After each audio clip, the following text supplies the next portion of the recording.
ये आपसे जानना चाहती हूँ कि who is Swati Zar except for being Ashish Sharma's wife. Actually Swati Zar एक नॉर्मल लड़की है, जैसे सभी होते हैं। और एक चीज़ मैं और बताना चाहूँगी, क्योंकि मेरी पॉलिटिकल बैकग्राउंड थी मेरे पेरेंट्स की जी। तो शायद इन्हीं रीज़न से मुझे पॉलिटिक्स जो है कभी अट्रैक्ट नहीं की। मुझे लाइमलाइट बिल्कुल भी पसंद नहीं थी। मुझे था कि सिंपल लाइफ हो, फैमिली लाइफ हो, प्यार वाली लाइफ हो, और जितना हो सके सोशली हम लोगों से कनेक्ट हो सकें, और कोई नीडी है उसकी भगवान की दया से कुछ हेल्प कर सके।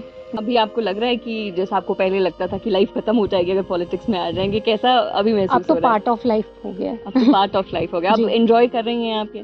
हाँ, इंजॉय तो थोड़ी पर्सनल लाइफ डिस्टर्ब हो जाती है, थोड़ी क्या बहुत हो जाती है, क्योंकि टाइम नहीं हो पाता। पर चलो अब वही है, रो कर कटे या हंस कर कटती है जिंदगानी। पर ये है कि चलो हम किसी अच्छे मोटिव की तरफ जा रहे हैं, तो शायद कहीं ना कहीं वो ब्लेसिंग भी है। कुछ पाने के लिए कुछ खोना तो पड़ता ही है। जी। पर चलो वो धीरे धीरे मुझे लगता है जैसे जैसे आगे बढ़ेंगे बैलेंस होता जाएगा। मतलब हालांकि मेरा कोई इंटरेस्ट नहीं है पॉलिटिक्स का कभी आने का। मुझे ये है कि चलो आशीष कर रहे हैं, इनकी सपोर्ट में मैं जाती हूँ, और फीमेल्स जो है थोड़ा कंफर्टेबल हो जाती हैं। और इलेक्शन के दौरान ये होता है कि एक पार्ट वो कर रहे हैं, एक पार्ट मैं कर रही हूँ, तो मिलजुल कर ज़्यादा कवरेज हो जाती है। ये जो टाइम रहा है उस वक्त जो पूरा सिनेरियो हिमाचल प्रदेश में चल रहा था, आशीष भी काफ़ी दिनों के लिए बाहर थे हिमाचल प्रदेश से, तो वो जो टाइम था वो आपके लिए कैसा था? क्या उस वक्त आशीष आपके साथ कांटेक्ट में थे? जी, कांटेक्ट में तो ऑब्वियसली थे ही वो। जी। पर लेकिन ये था कि हमें जब ये सब हुआ तो हमें नेगेटिव चीज़ों का भी मतलब हमारे माइंड सेटअप में था कि अब आशीष जी ने बोला था कि अब ऐसा हो रहा है, तो हम एक तरह से पूरा गवर्नमेंट के अगेंस्ट हैं, इस चीज़ के लिए एक आवाज़ उठा रहे हैं, तो बहुत कुछ ये लोग कर सकते हैं। जी हाँ, तो हम प्रिपेयर्ड भी थे, और हम लोग थोड़ा स्पिरिचुअल लोग हैं, तो ऊपर वाले पे पूरा भरोसा रखते हैं। तो कहीं डर की चीज़ नहीं होती है, थोड़ी परेशानी तो ऑब्वियस सी बात है, एक नॉर्मल ह्यूमन बीइंग को कभी भी हो सकती है ऐसी सिचुएशन में। जी। एथिकली और मॉरली अगर हम बात करें तो क्या आप आशीष के डिसीजन को सपोर्ट कर रही थी, जो भी उन्होंने डिसीजन लिया? बिल्कुल बिल्कुल।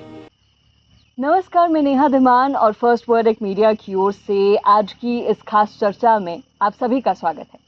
दर्शकों, आज की ये खास चर्चा सच में बहुत खास होने वाली है, क्योंकि आज हम किसी पॉलिटिकल लीडर या किसी पॉलिटिकल कैंडिडेट का इंटरव्यू नहीं कर रहे, बल्कि हमीरपुर विधानसभा क्षेत्र से भारतीय जनता पार्टी के प्रत्याशी आशीष शर्मा की फैमिली मेंबर, उनकी वाइफ स्वाति जार का इंटरव्यू कर रहे हैं।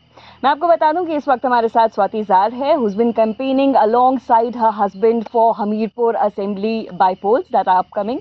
और ये भी मैं आपको बताना चाहूँगी that her unwavering dedication and her tireless campaigning have not gone unnoticed, क्योंकि धीरे धीरे हम देख रहे हैं कि day by day Swati Jar is becoming a recognised personality in the landscape of Himachal Pradesh politics.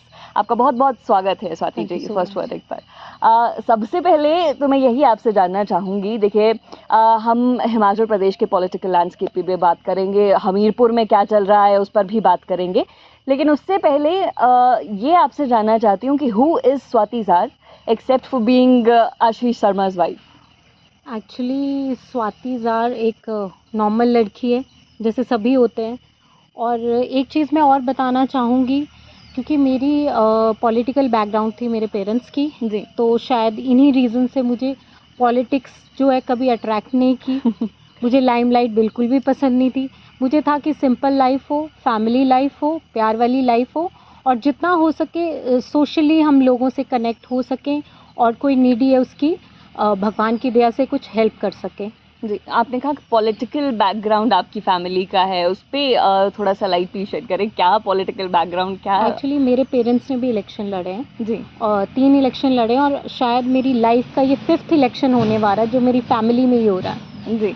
चलिए 5th इलेक्शन आप कह रही हैं, तो कैसा है जो पॉलिटिकल सिनेरियो इस वक्त हमीरपुर में है? आपके एक्सपीरियंसेस कैसे हैं? आप लोगों से लगातार मिल रही हैं, किस तरह का रिस्पांस आपको मिल रहा है और कैसा एक्सपीरियंस आपका रहा है? एक्चुअली मैं पहले से ही जो है, जो वुमेन वाली फील्ड है, जी। जो महिलाओं से जुड़ी हुई थी, और कोविड के बाद जब आशीष जी पॉलिटिक्स में आए, क्योंकि जी। कोविड के टाइम पे बिल्कुल भी दिमाग में नहीं था कि पॉलिटिक्स में आने वाले हैं, क्योंकि कोविड एक ऐसा दौर था, हमें नेक्स्ट डे का पता नहीं था, तो जी। पॉलिटिक्स तो दूर की बात है कि कोई सोच सकता था। जी। लेकिन फिर भी उनका काम देखते हुए, उनकी डेडिकेशन देखते हुए, सोशल वर्क देखते हुए, एज ए ह्यूमन बीइंग वो कैसे है, लोगों ने सब पसंद किया कि ये इंसान कुछ करना चाहता है, तो एटलीस्ट बिना किसी ओहदे के अगर ये लोगों की हेल्प कर रहे हैं, तो आप जब पॉलिटिक्स में आओगे, क्योंकि हर चीज़ जो है वो समाज सेवी नहीं कर सकते, जी। और हर चीज़ समाज सेवी कर सकते तो शायद पॉलिटिशियन जो है वो ये पूरी इंडिया की गवर्नमेंट को नहीं चला रहे होते, समाज सेवी कर रहे होते। जी। तो कहीं ना कहीं आपको इस फील्ड में इस रीज़न से भी आना पड़ा, लोगों के कहने पे आना पड़ा कि कुछ चीज़ें हैं, जो कुछ काम है जो एक समाज सेवी नहीं कर सकते, एज अ पॉलिटिशियन अगर किसी आप पोजीशन पे हो, जी। आप उस पर रह के कर सकते हो, इसीलिए वो पॉलिटिक्स में आए। जी। वो भी पॉलिटिक्स में आ गई हैं और कहीं न कहीं देख रहे हैं कि आप भी कैंपेन कर रहे हैं। वैसे ये इलेक्शन की अगर हम जी। बात करें तो ये जो 3 बायपोल्स हिमाचल प्रदेश में हो रहे हैं, कहीं न कहीं वाइफ्स जो हैं पॉलिटिकल लीडर्स की बहुत इम्पोर्टेंट वैसे ही इसमें बिल्कुल। हो गए हैं, क्योंकि मुख्यमंत्री की वाइफ खुद इलेक्शन लड़ रही हैं। और देहरा से ही हम बात करें, होशियार सिंह जो कैंडिडेट हैं बीजेपी के, उनके वाइफ भी कहीं न कहीं एक्टिवली पार्टिसिपेट कर रहे हैं इन इलेक्शंस में। तो आप कैसे देखते हैं इस पूरी एक्टिव पार्टिसिपेशन को, being a woman, being his wife? कितना ज़रूरी है उनका आपको उनका सपोर्ट करना? एक्चुअली जब हमने महिला मंडल स्टार्ट किए थे बिगनिंग में, जी। तो हम लोगों ने तो उस समय से स्टार्ट किया था जब मुश्किल से 4 लोग या 10 लोग इतने होते थे, क्योंकि आशीष शर्मा को वैसे लोग जानते थे एज अ बिजनेसमैन, और यहाँ के हैं तो लोकली बचपन से लेके बड़े जैसे हैं, जी। तो वैसे जानते थे, लेकिन एग्जैक्ट पता नहीं था कि किस पर्पज़ से वो फील्ड में उतरे हैं। तो वो दौर था, उस समय से हम लोग साथ चले हैं, जैसे महिला मंडल को हमने सम्मानित किया जी। और चीज़ें उनको ज़रूरत के अकॉर्डिंग दी। स्पेशली जब स्टार्टिंग में था तो वो जैसे ढोल की चिमटा और ये सब, हालांकि विरोधियों ने उसका भी मजाक उड़ाया, शायद वो संस्कृति को हमारी को भूल चुके हैं कि जी। ये चीज़ें वहाँ इस्तेमाल की जाती हैं जहाँ ईश्वर का गुणगान होता है, और जहाँ पॉजिटिव माहौल होता है और खुशी का माहौल होता है, वहाँ पे इन चीज़ों का इस्तेमाल होता है। हालांकि जितने भी लोग थे उन्होंने बहुत अप्रिशिएट किया था, उसके बाद भी और चीज़ें जो भी हमसे बन पाया वो आशीष जी ने किया था। जी। और बस उसी दौर से मैं साथ चलती थी, और तब पॉलिटिक्स का तो दिमाग में भी नहीं था। टू बी एक फ़नी मोड पे ले जाना चाहूँगी, जो आशीष पब्लिक में बोलते थे एज अ स्पीच छोटा सा, मैं वो भी नहीं सुनती थी। मुझे था कि मैं साथ में चल रही हूँ, आशीष मेरे साथ हैं और हम कुछ अच्छे करने का प्रयास कर रहे हैं और लोगों को अच्छा लग रहा है, दैट्स इट। जी। और हाँ, बोलिए। चलिए, आप साथ दे रही हैं आशीष का। देखिए, उन्होंने जो डिसीजन लिया, कहीं न कहीं एक बहुत बड़ा डिसीजन वो था। पॉलिटिक्स में होने के बाद पहले वो निर्दलीय चुनकर आए, उसके बाद कांग्रेस को उन्होंने समर्थन दिया। फिर कहीं न कहीं एक तरह से रिवोल्ट उन्होंने कर दिया और फिर बीजेपी के साथ वो आ गए। और ये जो टाइम रहा है उस वक़्त, जो पूरा सिनेरियो हिमाचल प्रदेश में चल रहा था, आशीष भी काफ़ी दिनों के लिए बाहर थे हिमाचल प्रदेश से। तो वो जो टाइम था वो आपके लिए कैसा था? क्या उस वक़्त आशीष आपके साथ कॉन्टैक्ट में थे? जी, कॉन्टैक्ट में तो ऑब्वियसली थे ही वो। जी। पर लेकिन ये था कि हमें जब ये सब हुआ तो हमें नेगेटिव चीज़ों का भी, मतलब हमारे माइंड सेटअप में था कि अब आशीष जी ने बोला था कि अब ऐसा हो रहा है, तो हम एक तरह से पूरा गवर्नमेंट के अगेंस्ट जा अगेंस्ट रहे हैं, इस चीज़ के लिए एक आवाज़ उठा रहे हैं, तो बहुत कुछ ये लोग कर सकते हैं। हैं। जी, बिल्कुल। हाँ, तो हम प्रिपेयर्ड भी थे, और हम लोग थोड़ा स्पिरिचुअल लोग हैं तो ऊपर वाले पे पूरा भरोसा रखते हैं, तो कहीं डर की चीज़ नहीं होती है। थोड़ी परेशानी तो ऑब्वियस सी बात है, एक नॉर्मल ह्यूमन बीइंग को कभी भी हो सकती है ऐसी सिचुएशन में। जी। एथिकली और मॉरली अगर हम बात करें तो क्या आप आशीष के डिसीजन को सपोर्ट कर रही थी, जो भी उन्होंने डिसीजन लिया? बिल्कुल, बिल्कुल।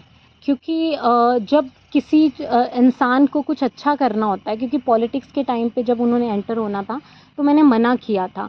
क्योंकि इस चीज़ में क्या होता है, आप समाज सेवा कर रहे होते हो। जी। अगर आप किसी की हेल्प कर रहे हो या कोई चीज़ें आप जैसे दे रहे हो, तो लोग उसे एक स्वार्थ से जोड़ते हैं। वो इंटेंशन नहीं देखेंगे कि सच में, क्योंकि शायद ये दुनिया ही ऐसी हो गई है कि कोई अच्छा करता है तो उस पे भी डाउट होगा कि कोई ना कोई तो इसके पीछे रीज़न है। जी, बिल्कुल। तो फिर मैंने इस नाते उनको मना भी किया था। और क्योंकि पॉलिटिक्स वैसे इतनी बदनाम हो चुकी थी, और फिर मुझे लगा कि ये फील्ड सही नहीं है। क्यों आप एक बहुत स्पिरिचुअल इंसान हो, दूसरे का भला करने वाले इंसान हो, जी। और जिस इंसान ने 21-22 साल की उम्र में गौशाला खोलने का सोच लिया हो, जो एक बैल या गाय को किसी की कान कटा है या उसको देख के रो सकता है, तो आप खुद ही सोचिए उसका जो बाय हार्ट वो इंसान कैसे होंगे। जी। तो इस नाते मैंने इन चीज़ों में उनको मना भी किया था, पर मुझे लगा कि अगर ये डिसीज़न ले रहे हैं, क्योंकि उन्होंने कहा था किसी को तो उतरना पड़ेगा, और अगर कोई उतरा है, एक यंग एज ए लीडर उभरेगा, तो मुझे लगता है बाकी जो हमारा यूथ है जो अच्छा करना चाहता है, कहीं ना कहीं वो भी प्रोत्साहित होगा। अदरवाइज वो भी डिमोरलाइज हो जाएंगे कि अगर हम अच्छा करेंगे तो हमारे साथ बुरा होगा। जी। देखिए, ये जो डिसीजन था कहीं न कहीं जनता के मैंडेट के भी अगेंस्ट गया है। सरकार के अगेंस्ट तो वो गए ही हैं, लेकिन जनता ने मैंडेट 5 साल के लिए दिया था, तो वो जी। मैंडेट के भी अगेंस्ट गए हैं। ठीक है। तो आप इसको कैसे देखती हैं? आप दोबारा से जब आप जनता के बीच में जा रही हैं, तो क्या उसी तरह का रिस्पॉन्स आपको मिल रहा है जैसे आप पहले जो पिछले चुनाव में जनता के बीच में जा रही थी, या थोड़ा रिजेंटमेंट जो है पब्लिक में आपको नहीं, देखने को मिल रहा है? एक्चुअली क्या है, पब्लिक एक तरह से भोली भाली होती है, उनको एक्चुअली भ्रमित बाहर वाले कर रहे हैं। वो भी जानते हैं कि एज ए ह्यूमन बीइंग और एक व्यक्तित्व कैसा है आशीष का, कि जी। ये गलत नहीं कर सकते, लेकिन ये ऐसा क्या हुआ कि ऐसा करना पड़ा। आप क्या मानती हैं, क्या कारण रहे कि ऐसा करना पड़ा? आप देखिए, जिस इंसान ने बाहर से समर्थन दिया हो, प्रदेश का सबसे बड़ा कार्यक्रम और सबसे पहला कार्यक्रम मुख्यमंत्री जी का गांधी चौक पर करवाया हो, जी। और भव्य स्वागत करवाया हो, तो वो उनके अगेंस्ट जाने के लिए तो था नहीं, वो उनकी सपोर्ट में था। ज़िला के मुख्यमंत्री थे, सब में उत्साह भी था, क्योंकि एक मुख्यमंत्री जब एक उस पद पे बैठ जाते हैं तो उनके लिए ना तो बीजेपी होती है ना कांग्रेस, वो तो जनता के मुखिया होते हैं, जी, तो बिल्कुल। उनकी सेवा करते हैं। तो इसी नाते उन्होंने उन्हें सम्मानित किया, उनका वेलकम किया। और लेकिन धीरे धीरे जैसे कामों के लिए जाते थे, तो जैसे पैसे नहीं हैं, ये वाली चीज़ें, और लोगों के काम जो चुने नहीं गए हैं या और चीज़ें हैं, उन लोगों के होने, एक विधायक जब चुना जाता है इतने ज़्यादा मैंडेट के साथ, जी। उस टाइम पे कांग्रेस और बीजेपी से ज़्यादा मैंडेट एक इंडिपेंडेंट कैंडिडेट का था। जी। तो वो कहीं ना कहीं पब्लिक का भी तिरस्कार था और एक नेता का भी तिरस्कार था। जी। तो यही रीजंस रहे हैं। 4-4 दिन उनको बिठाया गया, मिलने का टाइम नहीं दिया गया, 2-2 3-3 महीने की डेट्स थी। तो आप खुद ही सोचिए, एक इंसान का आत्मसम्मान भी होता है, और वो आत्मसम्मान गिराकर भी पब्लिक के लिए वो बैठे रहे। जी। तो ये पब्लिक जानती है कि ये डिसीज़न जो है वो जनता के हित में है। अगर खुद के लिए फेवर वाला होता तो 3 साढ़े 3 साल तो उनको सैलरी मिलती, वो कोई नहीं रोक सकता था, और चीज़ें जो मान सम्मान एक विधायक को मिलता वो भी मिलता। जी, वो बिल्कुल। सभी जानते हैं। चलिए, कांग्रेस के साथ तो कहीं न कहीं ठन गई, कांग्रेस के साथ तो बनी नहीं। आप भारतीय जनता पार्टी में हैं। कैसा चल रहा है? क्या यहाँ पर आप ज़्यादा कंफर्टेबल महसूस कर रही है आपकी family being in BJP? Actually होता क्या है, जब आपका लक्ष्य कुछ अच्छा करने का हो, तो मुझे लगता है रास्ते नहीं देखने चाहिए। और एक अब मुझे लगता है इंडिया के लिए नहीं, बाहर के बाकी कंट्रीज़ के लिए भी हमारा इंडिया एक इंस्पिरेशन बन गया है, और वो हमारे प्रधानमंत्री जी की वजह से बना है। तो कहीं ना कहीं यूथ भी इंस्पायर हुआ है, विमेन भी इंस्पायर हुई है, एक पॉलिटिशियन भी इंस्पायर हो रहा है। हर किसी की इच्छा होती है कि हम एक ऐसी पार्टी में जाएं, ऐसी सपोर्ट मिले जहां हमें इस चीज़ का कॉन्फिडेंस हो, गारंटी हो कि हम कुछ अच्छा कर सकते हैं। तो आप आइडियोलॉजी के साथ आप आइडियोलॉजी जो बीजेपी की है उसको मानते हैं? एक्चुअली मैं आपको एक चीज़ और बताना जी। चाहूँगी। मेरे पेरेंट्स ने इलेक्शन लड़ा था कांग्रेस पार्टी से, और यहाँ पे जो था आशीष की फैमिली थी प्योर बीजेपी की। जी। तो मुझसे वैसे मतलब मजाक के वे में भी पूछ लेते थे, आप कौन सी विचारधारा को मानते हो? जी। तो मैं कहती थी विचारधाराएं अच्छा करने की होनी चाहिए, एक इंसानियत की होनी चाहिए। अगर आपके गांव में कोई कांग्रेस का है, बीजेपी का है, वो नहीं देखना चाहिए। अगर कोई नीडी है, एज ए ह्यूमन बीइंग उसकी हेल्प करनी चाहिए। चलिए, ये तो हम राजनीति की बात कर रहे हैं, लेकिन कुछ और भी मैं आपसे जानना चाहूँगी। आशीष शर्मा से आपकी मुलाकात कहाँ हुई? आशीष शर्मा जी से जी। एक्चुअली मैं तो चंडीगढ़ में पढ़ती थी जी। उस टाइम पे, और आशीष ने मेरे ख्याल से स्कूल टाइम में, बहुत पर्सनल चीज़ें हैं, जी। जी। स्कूल टाइम में मुझे नोटिस किया होगा। आशीष सारे स्कूल्स में पढ़ा है, एक्सेप्ट मेरे स्कूल में, जी। तो वहाँ से कहीं ना कहीं उनकी लाइकिंग होगी। लेकिन मेरे शादी से पहले मेरी कभी भी उनसे बातचीत नहीं हुई थी। तो वो जब उनको दोबारा मैं दिखी होंगी या घर पे शादी की बात, तो उन्होंने मेरे पेरेंट्स से जाकर बात की।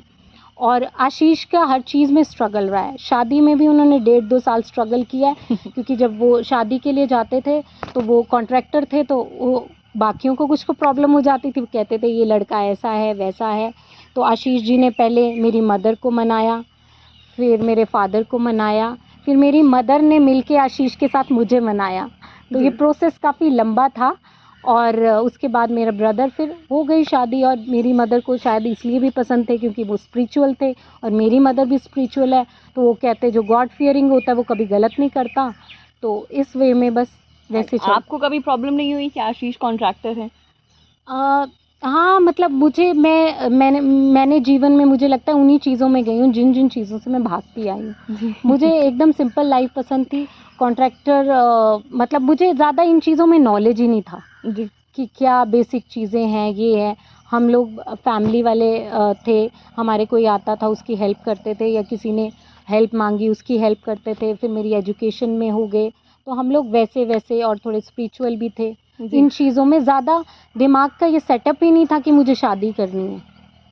तो इन चीज़ों को मैंने सोचा ही नहीं था कि हाँ मुझे कैसा लड़का चाहिए या क्या है। क्योंकि बहुत कम एज में, 21-22 की एज में मुझे रिश्ता आ गया था। उस टाइम तो माइंड वैसे प्रिपेयर नहीं था मेरा शादी के लिए। जी, वो तो बिल्कुल 21-22 तो काफ़ी छोटी उम्र हाँ। होती है। आजकल की अगर बात करें तो ज़ाहिर-सी बात है आपका शेड्यूल बहुत टाइट होगा। जी। मैं अपने दर्शकों को भी बताना चाहूँगी कि इनका शेड्यूल बहुत टाइट है और इस वक़्त खेतों के बीच में बैठ के हम ये इंटरव्यू कर रहे हैं। हमीरपुर के किसी गाँव के खेतों के बीच में ये इंटरव्यू हो रहा है। शेड्यूल काफ़ी टाइट है आपका। तो कैसे मैनेज कर रही हैं being a political wife and being a mother and a wife? कैसा सब कुछ मैनेज कर रही हैं? पर्सनल लाइफ और पॉलिटिकल लाइफ को बैलेंस कैसे कर रही हैं? एक्चुअली एक ब्लेसिंग है मुझे कि मेरी जॉइंट फैमिली है। जी। और फैमिली जो है बहुत सपोर्टिव है। हमारे 2 बेटे हैं, एक 5 ईयर का भी 13th को जिस दिन रिज़ल्ट है उस दिन होगा। जी। और जो एक है वो 7 ईयर्स का है। तो वो एक तो आपस में ट्यूनिंग अच्छी है, वो आपस में बिज़ी रहते हैं। और बेस्ट पार्ट ये हुआ कि छुट्टियां हो गई, तो वो भी मेरे लिए काफ़ी रिलीफ वाला रहा। और हम लोग तो मॉर्निंग में निकलते हैं, रात को ही आते हैं। जी। तो फिर बाकी बच्चों का, बाकी फैमिली मेम्बर्स ध्यान रख लेते हैं। जी। हमीरपुर की अगर बात करें तो आपको क्या दिखाई देता है हमीरपुर विधानसभा क्षेत्र में ऐसा जो जिसको अटमोस्ट अटेंशन अभी चाहिए, वो इशू हमीरपुर का जिसे जल्द से जल्द अगर रिज़ॉल्व किया जाना चाहिए आपके अनुसार? एक इंटरव्यू में मैंने पहले भी कहा था कि जैसे हमारा हमीरपुर वैसे तो बहुत अवेयर है। जी। और लिटरेसी रेट में भी आपको पता है ऑल ओवर इंडिया में काफ़ी ऊंचाई पे है। जी। तो थोड़ा सा उस चीज़ में एक ऐड ऑन करना चाहती हूँ मैं चीज़ें, जो मेंटल हेल्थ के लिए, वो मेरा बहुत शुरू से इस चीज़ के लिए रहा है कि मेंटल हेल्थ के लिए भी अभी भी देखा जाए तो लोग जो हैं इतने अवेयर नहीं हैं। जी। और उसकी वजह से बहुत ज़्यादा सफ़रर्स हैं जो कुछ सुसाइड कर लेते हैं, या आप घरों में जाकर अपने आप को बंद कर लेते हैं। और स्पेशली फीमेल्स को बहुत कम लोग होते हैं जो समझने वाले होते हैं। तो मुझे लगता है इस फील्ड में एक अवेयरनेस होनी चाहिए। जी। ये कैसे आप करना चाह रही हैं मेंटल हेल्थ अवेयरनेस? आप कैसे एग्ज़ीक्यूट इसको कैसे करेंगे अपने इस प्लान को? एग्जीक्यूट देखिए, हम लोग जैसे आशीष बनते हैं, जी। तो जैसे जैसे पॉलिटिकली भी हम इन्वॉल्व होते हैं तो लिंक्स बनते हैं जैसे तैसे। तो हम लोग जाएंगे, जैसे साइकोलॉजी वाले जो होते हैं, प्रोफेसर्स होते हैं, फिर डॉक्टर्स होते हैं। क्योंकि जी। लोग झिझकते हैं, ये एक बहुत बड़ा मिथ है कि लोगों को लगता है कि डॉक्टर के पास अगर कुछ दिमागी परेशानी है तो जो पागल है, एग्जैक्ट वर्ड मैं यूज़ करूँगी, सिर्फ वही जाते हैं। जी। और ये टाइमली ट्रीट हो जाए तो कोई भी डिप्रेस नहीं होगा। और उसके लिए आपको मॉरल सपोर्ट की भी, काउंसलिंग की, सबसे ज़्यादा मेडिकेशन से ज़्यादा काउंसलिंग की ज़रूरत होती है। जी, बिल्कुल। अगर काउंसलिंग प्रॉपर हो जाए, आपको मेडिकेशन की ज़रूरत नहीं होगी। और स्पिरिचुअल जितना होगा इंसान, मुझे लगता है जैसे हमारे प्रेमानंद जी हैं, वो तो वर्ल्ड वाइड सभी जानते हैं। वो जो कर रहे हैं, मुझे लगता है वो आज दिन तक किसी ने भी नहीं किया होगा। वो डॉक्टर भी हैं, वो मतलब हर चीज़ है उनमें। अगर आप उनको सुन लो रेगुलरली जी। तो वैसे लोगों का डिप्रेशन चला जाएगा। वो जी। एक जीने का मकसद देते हैं। कि देखिए एंग्जाइटी और डिप्रेशन जो है कहीं ना कहीं बहुत ज़्यादा कॉमन प्रॉब्लम बिल्कुल, बनते बिल्कुल, जा रही है, बिल्कुल। यंग हाँ, लोगों में भी है। बिल्कुल। आपसे भी जानना चाहूँगी, कभी आपने फेस कुछ ऐसा किया? वैसे तो सभी लोग करते हैं, इवन आई डू दैट, हुँ। लेकिन आपको भी कभी एंग्जाइटी और डिप्रेशन हुआ है, कुछ मुझे ऐसा जब होता है? आशीष ने पॉलिटिक्स में आना था तो 2-3 महीने मुझे हुआ है। तभी मैं शायद उस एक्सपीरियंस के साथ बता सकती हूँ, क्योंकि आप वो प्रॉपर्ली एक्सप्लेन नहीं कर सकते उस तो चीज़ आपने को। कैसे डील किया फिर उसे? वो एक तो प्रेमानंद जी को सुन के, और वैसे थोड़ा-सा काउंसलिंग लेकर, जी, क्योंकि मेरे दिमाग में कहीं न कहीं एक पॉलिटिक्स को लेके ट्रॉमा था जी, कि इसमें आ गए तो लाइफ फिनिश है। तो ये था, फिर चलो पॉज़िटिविटी के साथ, क्योंकि आशीष ने मुझे साथ में इन्वॉल्व कर लिया, जी, तो मैं जाती थी। तो हम एक थोड़ी ब्लेसिंग भी सोचूँगी, मुझे ऐसे लगता है मुझे हर इंसान से प्यार है। जी, तो मैं लोगों के बीच जाती थी, मेरी एंग्ज़ायटी वैसे ही दूर हो जाती थी कि पॉज़िटिविटी दिखती थी जब लोगों का प्यार मिलता था, सहयोग मिलता था, या हम लोग उनको मतलब मिलते थे, उनको रिस्पेक्ट देते थे, तो उनको भी अच्छा लगता था। तो बस इन्हीं चीज़ों के साथ। अभी आपको लग रहा है कि जैसा आपको पहले लगता था कि लाइफ खत्म हो जाएगी अगर पॉलिटिक्स में आ जाएंगे, कैसा अभी अब महसूस तो हो रहा है? पार्ट ऑफ लाइफ़ हो गया अब तो है। पार्ट ऑफ लाइफ हो गया, अब जी। एंजॉय कर रही हैं आप ये? हाँ, एन्जॉय तो, थोड़ी पर्सनल लाइफ़ डिस्टर्ब हो जाती है, थोड़ी क्या बहुत हो जाती है, क्योंकि टाइम नहीं हो पाता। पर चलो, अब वो ही है, रोकर कटे या हँसकर कटती है ज़िंदगानी। पर ये है कि चलो हम किसी अच्छे मोटिव की तरफ जा रहे हैं, तो शायद कहीं न कहीं वो ब्लेसिंग भी है। कुछ पाने के लिए कुछ खोना तो पड़ता ही है। जी, पर चलो, वो धीरे-धीरे मुझे लगता है जैसे-जैसे आगे बढ़ेंगे, बैलेंस होता जाएगा। और इलेक्शंस के दौरान तो ज़्यादा हेक्टिक होता है, हर समय ऐसा नहीं होता, तो फिर वैसे बैलेंस करेंगे। जी। स्वाति जी, महिलाओं की आप बात कर रही हैं, डिप्रेशन की आपने बात की महिलाओं को लेके। देखिए हिमाचल प्रदेश में अगर बात करें तो बहुत कम फीमेल पॉलिटिकल लीडर्स हैं हिमाचल जी। प्रदेश में। आप जब जनता के बीच में जा रही हैं तो किस तरह का रिस्पॉन्स बीइंग अ वुमन आपको मिल रहा है जनता से? क्या आपको लगता है कि हिमाचल प्रदेश में ज़्यादा फीमेल्स को होना चाहिए, ज़्यादा फीमेल पॉलिटिकल लीडर्स को होना चाहिए? आपकी क्या सोच है इस बारे में? वो तो वैसे भी होने वाला है, क्योंकि अभी मोदी जी जी, ने बिल्कुल। 33% कर दिया, तो मुझे लगता है विधानसभा में हमें ज़्यादा, अब तो 2 हो गई हैं, जी, ज़्यादा फीमेल्स दिखेंगी, तो बीइंग वुमेन तो अच्छा ही लगता है जहाँ महिलाएँ आगे बढ़ती हैं। जी, तो एक उनको देखकर एक कॉन्फिडेंस मिलता है, एक प्रेरणा मिलती है। जैसे अभी वो, मेरे को नाम नहीं याद आ रहा, जो हमारे एमपी का इलेक्शन लड़ा था, मैंने उनका एक इंटरव्यू सुना था रजत शर्मा जी के साथ, जी, अ, हैदराबाद से, मुझे एग्ज़ैक्ट नेम नहीं याद आ रहा उनका। उनको सुन के मैं बहुत इंस्पायर हुई थी। जी, जी, मतलब हालाँकि मेरा कोई इंटरेस्ट नहीं है पॉलिटिक्स का कभी आने का।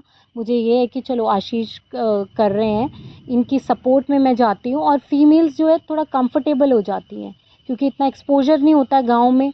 तो अगर मैं जाती हूँ तो मेरे साथ खुलकर बोल लेती हैं। जी। आशीष होगा तो शायद इतना नहीं बोल पाएँगी।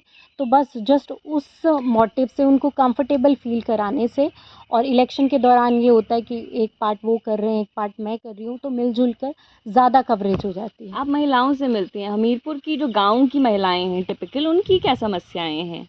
उनकी बेसिक चीज़ों की तो बहुत कम समस्याएँ हैं, जैसे महिला मंडल काफ़ी बने हुए हैं यहाँ पे, जी, तो उनमें चीज़ें उनको होता है कि जैसे उनका कोई फंक्शन हो रहा है, तो वैसी-वैसी चीज़ें हमने प्रोवाइड भी की हैं।